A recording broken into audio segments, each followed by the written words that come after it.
এই গল্পটা শোনার পর আমি আর কখনোই আমার সমস্যা নিয়ে অভিযোগ করব না। সিট বেল্ট বেঁধে নিন, এবার আপনাদের মন উড়িয়ে দেবে। এই হলেন রিয়া, বাংলার এক ছোট্ট গ্রামের ছাত্রী। তার স্বপ্ন ছিল ডাক্তার হওয়া, কিন্তু জীবন তার সামনে এনে দিয়েছিল হাজারো বাধা। বাড়িতে বিদ্যুৎ না থাকায়ও সে কেরোসিনের জাম্পের আলোতে পড়াশোনা করত। স্কুলের খরচ চালানোর জন্য সে খণ্ডকালীন চাকরি করত। প্রায় রাতে মাত্র 4 ঘন্টা ঘুমাত। লোকে তার উপর সন্দেহ করত, কিন্তু রিয়া কখনোই হাল ছাড়েনি। তার কঠোর পরিশ্রমের ফল মিলেছে।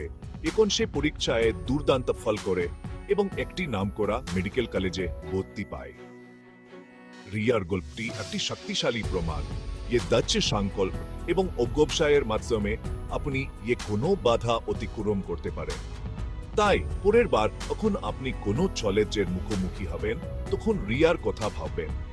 সে যদি পারে, তাহলে আপনিও পারবেন। নিজের উপর বিশ্বাস রাখুন এবং স্বপ্ন দেখা কখনোই বন্ধ করবেন না।